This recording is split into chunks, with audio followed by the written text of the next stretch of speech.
రాష్ట్రంలో 40 కోట్ల రూపాయలతో 500 కిలోమీటర్ల మేర మ్యాజిక్ డ్రైన్లు నిర్మించనున్నట్లు ఎమ్మెల్సీ నాగబాబు తెలిపారు. ఎన్టీఆర్ జిల్లా నందిగామ మండలం సోమవరం గ్రామంలో పైలట్ ప్రాజెక్టుగా నిర్మించిన మ్యాజిక్ డ్రైన్లను అధికారులతో కలిసి ఆయన పరిశీలించారు. ఎంత వర్షం కురిసినా నీరు డ్రైన్లలో ఇంకిపోయి పరిసరాలు పరిశుభ్రంగా ఉంటున్నాయని, దోమల బెడద లేదని స్థానికులు నాగబాబుకు వివరించారు. తక్కువ ఖర్చుతో నిర్మించే ఇలాంటి డ్రైన్లను రాష్ట్ర వ్యాప్తంగా నిర్మించేందుకు కృషి చేస్తామని నాగబాబు చెప్పారు.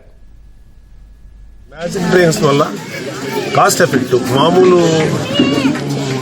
డ్రైనేజ్ సిస్టంలో అయ్యే కాస్ట్ కన్నా చాలా తక్కువ కదా చెప్పింది. 16% ఆఫ్ ఒరిజినల్ కాస్ట్. సో ఒరిజినల్గా మామూలు డ్రైన్స్కి అయ్యే కాస్ట్లో 16-15% అయిపోతుంది. సో వెరీ ఇంటెలిజెంట్ ఐడియా అది. అంటే ఒక నాయకుడు అనుకొని ఇలా చేయాలి అనుకుంటే ఆయనతో పాటు ప్రయాణించే స్టాఫ్ కూడా అంత ఎఫెక్టివ్గా పనిచేస్తారంటానికి ఇది ఒక ఎగ్జాంపుల్.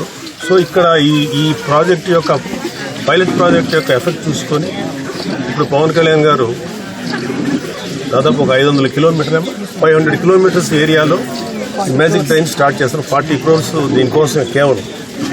సో మ్యాక్సిమం ఏంటంటే మనకి ఇక్కడ జరిగే ఎఫెక్ట్ ఏమవుతుందంటే దీనివల్ల హాస్పిటల్కి వెళ్ళి పేషెంట్లు తగ్గుతారు. ఫస్ట్ జబ్బులు రావు కాబట్టి. సో అందరూ హెల్తీగా ఉంటారు, ఆరోగ్యంగా ఉంటారు. అండ్ మంచి వాటర్ గ్రౌండ్లోకి వెళ్తుంది, నీటి నిల్వ పెరుగుతుంది, అండర్ గ్రౌండ్ వాటర్ పెరుగుతుంది.